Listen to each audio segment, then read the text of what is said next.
talking about our siblings Or lack thereof. Or being separated. and their effects on us. So we can talk about the pros first. Okay, as an only child, I get my parents' full attention, so they do dote on me and spoil me a little bit.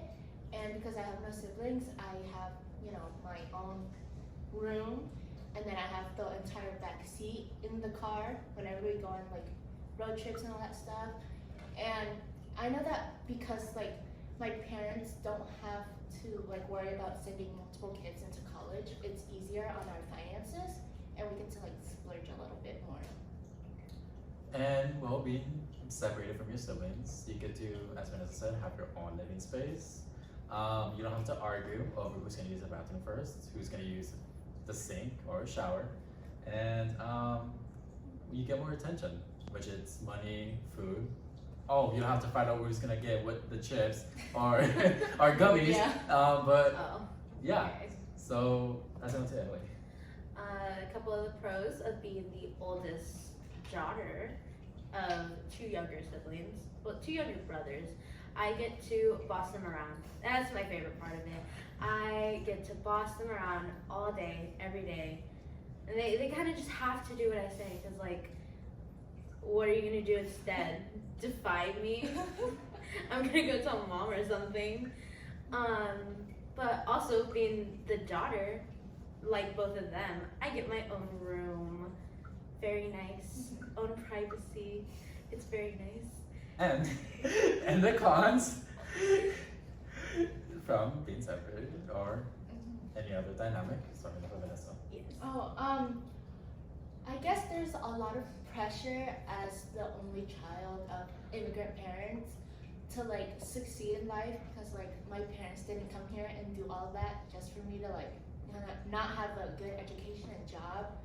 And it kind of sucks because like if I had siblings, like there would be an even amount of pressure, but because I don't, it's like all on me. So it kind of stresses me out sometimes, especially with like academics and grades.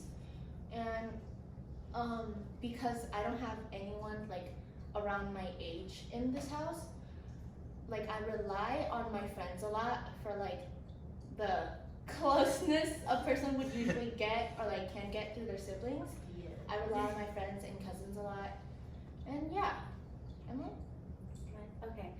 So, cons are a lot more than pros. Because they seem like a lot more because they're negative, and that can affect somebody. So, the effects of having siblings. I was put in a mother position as being like the oldest daughter of two boys in like a Mexican household. Most people already know that like Mexicans are very traditional, where like they raise daughters to be mothers basically, and I kind of have like a free trial of that, having two younger siblings who are boys who in Mexican households are able to just do whatever they want, kind of like boys are treated as kings or whatever, looking at you. But that didn't have the biggest like great effect on me, as that is like not a good thing to do to your kid. Put them in a mother position. My cons are lots of communication. While my sister is 1 year younger than me, is in Mex, it's very hard to communicate with one another as there is different Wi-Fi or service availability. And sometimes there's parent problems, such as who's gonna get a phone.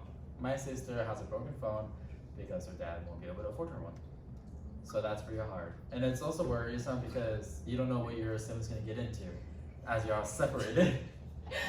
So with like our individual experiences as an only child growing up, I don't think like when I start a family, like if I choose to start a family, I don't think that I would also want them to be an only child, because like just the fact that like being alone and like the pressure on them, I wouldn't want that on somebody else. So I think I have multiple kids, just two though, two kids, because I don't want them to be overwhelmed with a lot of siblings. You would have a pair of kids. Yeah, pair of kids. Yeah. Okay.